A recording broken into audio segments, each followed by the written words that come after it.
ఉత్తర్వులు జారీ చేసి నిన్ననే 1,00,000 రూపాయల రుణాలన్నింటినీ కూడా మాఫీ చేయబడి 2 లక్షల రుణమాఫీ కూడా పూర్తి స్థాయిలో మాఫీ చేసినందుకు ఈ రాష్ట్ర ముఖ్యమంత్రి మన ప్రియతమ నాయకుడు రేవంత్ రెడ్డి గారికి జిల్లా రైతాంగం తరఫున కృతజ్ఞతలు తెలియజేస్తా ఉన్నాం. ఈ చారిత్రాత్మకమైనటువంటి ఈ సందర్భం భారతదేశ రాజకీయాల్లోనే నా భూతో నా భవిష్యత్, ఇంత గొప్ప కష్టమైనటువంటి నిర్ణయం కూడా ఎవరు తీసుకోలేదు, తీసుకున్న అమలు చేయలేదు. నిర్ణయం తీసుకోవడమే కాకుండా అధికారంలోకి వచ్చినాక 7 నెలల్లోగానే మరి అమలుకు దాని బాటలు వేసి అమలు చేసి చూపించినటువంటి ఘనత, చేయగలిగిన శక్తి ఈ భూమి మీద ఏకైక రాజకీయ పార్టీ అది కాంగ్రెస్ పార్టీ అని మరొకసారి ప్రూవ్ చేసుకోవడం జరిగింది రేవంత్ రెడ్డి గారి నాయకత్వంలో. ప్రజలకు, ప్రతిపక్షాలకు ఈ సందర్భంగా ఒక మాట జ్ఞాపకం చేస్తా ఉన్నాం. అధికారం కోల్పోతామని తెలిసిన తెలంగాణ ఇస్తామని మాటిచ్చినందుకు మాట తప్పకుండా మడమ తిప్పకుండా పనిచేయాలనేటువంటి ఏకైక లక్ష్యంతో పనిచేస్తున్నటువంటి సోనియా గాంధీ గారు తెలంగాణ ఇవ్వడం ఒక గొప్ప ఉదాహరణ అయితే, మరి ఆ తర్వాత వరంగల్ డిక్లరేషన్ ద్వారా రాహుల్ గాంధీ గారు 2 లక్షల రుణమాఫీ చేస్తారని రైతు డిక్లరేషన్లో మాట ఇవ్వడం, ఆ మాటను కూడా తూచా తప్పకుండా ఇవాళ రేవంత్ రెడ్డి గారి నాయకత్వంలో నడుస్తున్నటువంటి ప్రజాప్రభుత్వం ఇంత తొందరలో 8 నెలల లోపలనే మరి ఈ కార్యక్రమాన్ని కంప్లీట్ చేయడం అన్నది గొప్ప విషయం. ఇది ఈ దేశ రాజకీయాల్లోనే ఒక చరిత్రగా నిలబడుతుంది నిన్నటి రోజు. మరి ముఖ్యంగా వెనుకబడిన జిల్లా మన మహబూబ్నగర్ జిల్లా రైతాంగానికి ఇది ఎంతో లాభదాయకమైంది. సంతోషంగా నిన్న చూసి మీరందరూ కూడా మొత్తం జిల్లాలో, గ్రామాల్లో, మడికట్లలో పండుగ వాతావరణం, రైతులు చిందులు వేస్తూ తమ ఆనందాన్ని పంచుకుంటూ ఉన్నారు. ఈ సందర్భంగా ఇంకా ఏమైనా సమస్యలున్నా ముఖ్యమంత్రి గారు చెప్పినట్టుగా టెక్నికల్గా ఎవరికైనా ఏ రైతుల ప్రాబ్లం ఉంటే ఇక్కడికి మన మహబూబ్నగర్లో ఉన్నటువంటి జిల్లా కాంగ్రెస్ కమిటీ కార్యాలయానికి కానీ లేక స్థానిక శాసనసభ్యులు ఎన్ఎంసీ మంత్రి గారి క్యాంప్ ఆఫీస్ కానీ రైతులు సందేహాలు ఉన్న వాళ్ళు కానీ ఇబ్బందులు ఉన్న వాళ్ళు కానీ వస్తే కాంగ్రెస్ పార్టీ సైనికులు, కార్యకర్తలు వాళ్ళ సమస్యలు పరిశీలించి బ్యాంకర్ దగ్గర వెళ్ళి, అగ్రికల్చర్ డిపార్ట్మెంట్ దగ్గర వెళ్ళి మాట్లాడి అందరికీ కూడా ఇది వర్తించే విధంగా పరిష్కరిస్తామని చెప్పి సందర్భంగా మీ ద్వారా ప్రజలందరికీ తెలియజేస్తా ఉన్నాం. మరి క్యాంప్ ఆఫీస్ దగ్గరికి వెళ్తే అక్కడ అనిల్ అని ఒక వ్యక్తి ఉంటాడు. అక్కడ ఈ పనిని ఆయనకు అసైన్ చేయడం జరిగింది. మరి ఇక్కడ కాంగ్రెస్ ఆఫీస్కి వస్తే 2 మండలాధ్యక్షులు, మహబూబ్నగర్ మండలాధ్యక్షులు మన్ను నరసింహారెడ్డి గారు మరియు హనుమాన మండలాధ్యక్షులు మహేందర్ గారు కూడా ఇక్కడ ఉంటారు. వాళ్ళు అందుబాటులో ఉంటారు.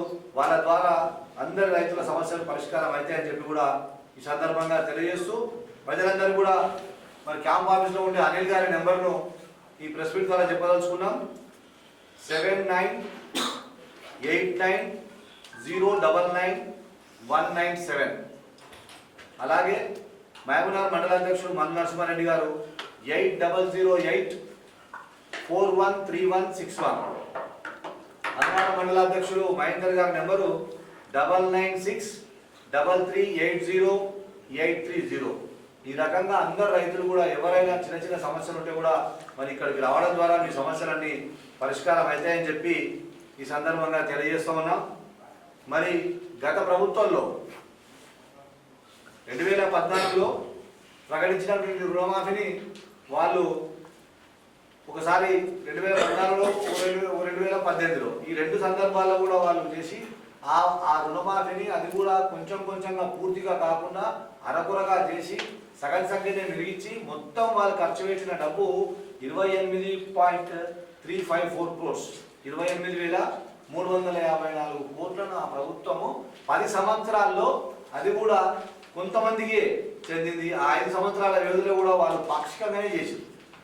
కానీ ఇవాళ కాంగ్రెస్ ప్రభుత్వం రేవంత్ రెడ్డి గారు ముఖ్యమంత్రిగా నాయకత్వంలో 8 నెలల లోపలనే మరి పూర్తిగా 2 లక్షల రుణమాఫీని ఇవాళ చేస్తుందంటే ఇది ఎంత గొప్ప విషయమో ఒక్కసారి ప్రజలు అర్థం చేసుకోవాలి.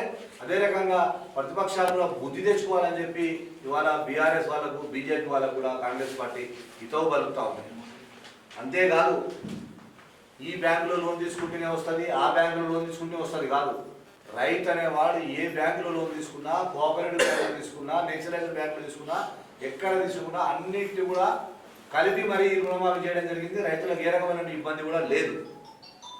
మరి గత ప్రభుత్వం ఎక్కడి నుంచి అయితే ఆపేసిందో అక్కడి నుంచి ఈ ప్రభుత్వం స్టార్ట్ చేసింది లెక్క కట్టడం. ఈ 60 నెలల వ్యవధిలో రుణాలు తీసుకున్న వాళ్ళు, అది వరకే రుణం ఉన్న వాళ్ళు, ఎవరైనా కొంతమంది రినివల్ చేసుకుంటే కూడా వాళ్ళకు కూడా ఈ రుణమాఫీ వర్తించేందుకు విశాలమైనటువంటి హృదయంతో కాంగ్రెస్ పార్టీ ఇవాళ మన ప్రియతమ ముఖ్యమంత్రి రేవంత్ రెడ్డి గారి నాయకత్వంలో రినివల్ చేసుకున్న వాళ్ళు కూడా ఇవ్వడం అనేది ఇంత గొప్ప విషయం. ఒకసారి అర్థం చేసుకోవాల్సిందిగా ఈ రాష్ట్ర ప్రజలకు కాంగ్రెస్ పార్టీ తరఫున మరొకసారి విజ్ఞప్తి చేస్తూ ఉన్నాం. ఇలాంటి ఫిర్యాదు అయినా సరే పరిష్కరించడానికి సిద్ధంగా ఉంది కాంగ్రెస్ పార్టీ కార్యకర్తలు, నాయకులు అందరూ కూడా. మరి ఇప్పటి వరకు చాలామంది చాలా రకాలుగా ఇప్పుడు మన జిల్లా కాడికి ఒకసారి చూసుకుంటే దేవరగద్ర నియోజకవర్గంలో మొత్తం లోన్లు వచ్చేసి దేవరగద్ర నియోజకవర్గంలో 16,621 లోన్స్ ఉన్నాయి, లోన్ అకౌంట్స్ ఉన్నాయి. ఫ్యామిలీస్ కుటుంబాలు వచ్చేసి దేవరగద్ర నియోజకవర్గంలో 15,698 కుటుంబాలు ఉన్నాయి. ఇవాళ లబ్ధి పొందుతున్నాయి ఈ సందర్భంగా. ఆ తర్వాత అది ఫస్ట్ ఫేజే. మళ్ళా లోన్ పేవర్ ఎంత ఉందంటే 87.94 కోట్లు దేవరగద్రలో. అదే రకంగా జడ్చర్లలో వచ్చేసి 14,349 లోన్ అకౌంట్స్ ఉన్నాయి, 13,663 కుటుంబాలు ఉన్నాయి. మరి లోన్ వచ్చేసి 80.9 కోట్లు ఇవాళ లోన్ వేయబడతాం ఆ నియోజకవర్గంలో మొదటి దశలో. మహబూబ్నగర్ నియోజకవర్గానికి వస్తే 5,829 లోన్ అకౌంట్స్ ఉన్నాయి.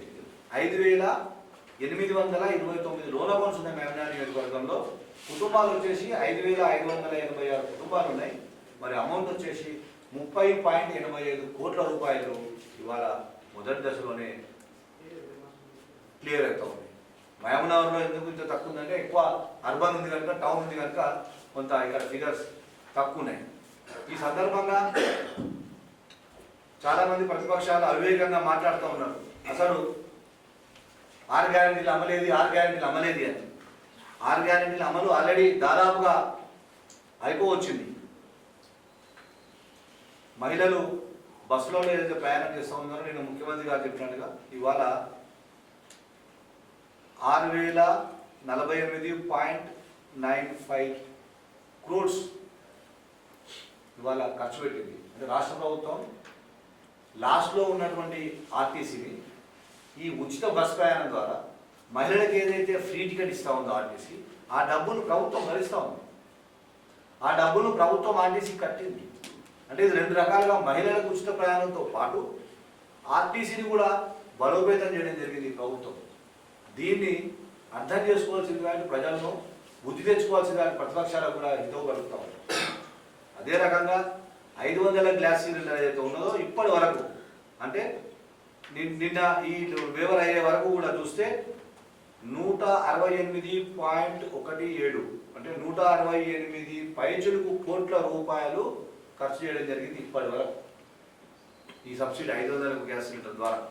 అదే రకంగా ఈ 200 యూనిట్లు ఏదైతే ఫ్రీ ఇస్తా ఉన్నామో దాదాపు 45,92,984 మంది లబ్ధిదారులకు ఇప్పటిదాకా ఈ ప్రభుత్వం వాళ్ళకి లబ్ధి చేకూర్చింది 200 యూనిట్ల ఖర్చు. దానికి ఖర్చు వచ్చేసి 1,79,20,417 యూనిట్లు. మొత్తం మేము ఉచితంగా ఇచ్చిన యూనిట్లు ఏంటంటే 1,79,20,417 యూనిట్లు. దీనికి ఖర్చైన డబ్బులు ఏంటంటే 640.42 కోట్లు.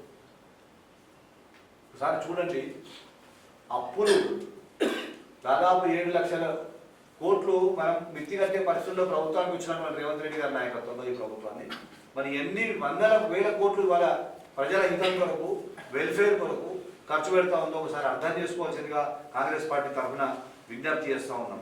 అదే రకంగా ఆరోగ్యశ్రీలో కానీ ప్రతి దాంట్లో కూడా కోట్లాది రూపాయలు మీరు ఎవరు కూడా మనం ఎవరు కూడా ఊహించని రీతిలో ఇవాళ మన మంత్రివర్గం రేవంత్ రెడ్డి గారి నాయకత్వంలో మంత్రివర్గం చాలా చక్కగా పనిచేస్తూ ఉంది. అందరికీ కూడా అందుబాటులో అవసరమైనటువంటి కూడా త్వరితగతిన ఊహించినంత టైంలోనే అనుకున్న సమయంలోనే అన్ని కూడా పూర్తి చేయడం జరిగింది. మీకు ఒక చిన్న ఈ సందర్భంగా ఒక డాటా ఇవ్వదలుచుకున్నాం. ఈ మహిళా శక్తి ఏదైతే లోన్స్ వాళ్ళకు ఉన్నాయి కదా, మహిళా శక్తి లోన్స్ ఉన్నాయి కదా, దాంట్లో ఇప్పటి వరకు రిలీజ్ అయినటువంటి అమౌంట్ ఏంటంటే కోట్లలో దాదాపు 50.41. బెనిఫిషియర్స్ వచ్చేసి 63.91 లక్షల మంది బెనిఫిషియర్స్ ఉన్నారు మన దగ్గర. అదే గృహజ్యోతి 635 ఇందాక చెప్పిన కదా, మహాలక్ష్మి ఫ్రీ బస్లో 500 సిలిండర్. ఈ రైతు భరోసా కూడా లాస్ట్ టైం మనం ఆల్రెడీ ఇచ్చినాం. లాస్ట్ సీజన్లో రైతు భరోసా కొంత అందరికీ ఇచ్చిన ఆ డబ్బులు లెక్కేసుకుంటే రైతు భరోసా కింద దాదాపు 7,625.16 కోట్ల రూపాయలను రిలీజ్ చేయడం జరిగింది. ఈ రకంగా ప్రతి ఒక్కరి కూడా అనుకున్న సమయంలో ఇచ్చిన మాట ప్రకారం మాట తప్పకుండా మడమ తిప్పకుండా పనిచేసే ప్రభుత్వం ఈ దేశంలో ఏదైనా రాజకీయ పార్టీ ఉంది అంటే అది కాంగ్రెస్ పార్టీ. అందులో తెలంగాణలో రేవంత్ రెడ్డి గారి నాయకత్వంలో ఉన్నటువంటి తెలంగాణ ప్రజా ప్రభుత్వం ఇవాళ తెలంగాణని మొత్తం దేశం మొత్తాన్ని కూడా మోడల్ కాబోతా ఉంది. దీనికి అంతా గర్వించాలి. మనమందరం కూడా రాజకీయాలకు అతీతంగా ప్రతిపక్షాలు ఇటు బీజేపీ కానీ టీఆర్ఎస్ వాళ్ళు కానీ రాజకీయాలను పక్కన పెట్టి ఇవాళ దేశానికే మనం ఒక మోడల్గా చూపించబోతా ఉన్నాం. ఈ రైతు రుణమాఫీ కావచ్చు, ఉచిత బస్ సౌకర్యం కావచ్చు, ఉచిత విద్యుత్ 200 యూనిట్ ఫ్రీ యూనిట్ కావచ్చు, 500కే సిలిండర్ కావచ్చు, ఈ రకంగా అనేకమైనటువంటి కార్యక్రమాల ద్వారా మనం ఇందిరమ్మ ఇల్లు కావచ్చు, మన దేశానికి ఆదర్శంగా నిలబడుతున్నాం. ఈ సందర్భంగా అందరూ కూడా మన గౌరవ ముఖ్యమంత్రి గారికి సపోర్ట్ చేయాల్సింది పోయి రాజకీయాలకు కుంచిత స్వభావంతో నేరో మైండెడ్గా కేటీఆర్ గారు నిన్న కూడా ఏదో విమర్శించే ప్రయత్నం చేశారు. అది సరికాదని చెప్పి సందర్భంగా కేటీఆర్ గారు కూడా హెచ్చరిస్తూ ఉన్నాం. మరియు తెలంగాణ ప్రజల తరఫున సాఫీగా నడుస్తున్నటువంటి ప్రభుత్వం, చక్కగా అభివృద్ధి పదంలో నడుస్తున్న ప్రభుత్వం, దీన్ని ఇబ్బంది పెట్టకుండా విమర్శించకుండా ప్రజల హితం కొరకు పనిచేయాలని చెప్పి కూడా మేము వీళ్ళందరినీ కూడా ప్రతిపక్షాలను కూడా కోరుతా ఉన్నాం. అదే రకంగా ఒకసారి జ్ఞాపకం చేయదలుచుకున్నాను నేను ఈ సమాజానికి. ఆ రోజు కేసీఆర్ ప్రభుత్వంలో రైతులు తమ హక్కుల కొరకు అడిగితే ఆ రోజు బేడీలు వేసే సంగతి ఈ రాష్ట్ర ప్రజలు ఇంకా మర్చిపోలేదు. కేసీఆర్ ప్రభుత్వంలో బేడీలు, ఇవాళ రేవంత్ రెడ్డి ప్రభుత్వంలో డీడీల రూపంలో రుణ విముక్తులు అవుతా ఉన్నాం. 10 సంవత్సరాల తర్వాత నాడు బేడీలు నేను డీడీలు అంటూ రైతులందరూ కూడా ఆనందంగా పండుగ చేసుకుంటా ఉన్నారు. 10 సంవత్సరాల తర్వాత తెలంగాణకు నిజమైన స్వాతంత్రం వచ్చింది. ఇప్పుడు నిజమైన స్వాతంత్రం వచ్చింది మరియు రైతులందరూ కూడా రుణ విముక్తి కలిగింది. ఇది ఒక సువర్ణాక్షరాలతో రాసుకోదగ్గ సమయం, సందర్భం. ఈ సందర్భాన్ని ఒక పండుగ వాతావరణంగా ఒక మంచి స్వీట్ మెమొరీస్తో దీన్ని గడపాలి తప్ప చిన్న చిన్న చిల్లర విమర్శలకు పోవద్దని చెప్పి బీజేపీ వాళ్ళను టీఆర్ఎస్ వాళ్ళకు కూడా మనం ఒకసారి హెచ్చరిస్తూ ప్రజలందరినీ కూడా అర్థం చేసుకోవాల్సిందిగా కోరుతా ఉన్నాం. ఆనందంగా గడపండి ఈ సందర్భాన్ని. రేపు రాబో రోజుల్లో ఇమ్మీడియట్గా ఇప్పుడు ఆగస్టు ఎట్లుగా అందరూ మిగతా వాళ్ళకు కూడా అందరూ రుణాలు మాకైతే ఆ తర్వాత కూడా రైతులకు ఏం చేయాలి అవన్నీ కూడా ప్రభుత్వం చేస్తుంది. నమ్మకంగా ఉండండి. ఈ ప్రభుత్వానికి అండగా నిలబడాలని చెప్పి సవినయంగా విజ్ఞప్తి చేస్తూ ఉన్నాం. Thank you. ఇప్పుడు కేటీఆర్ గారు 7,000 కోట్ల రైతు బంధు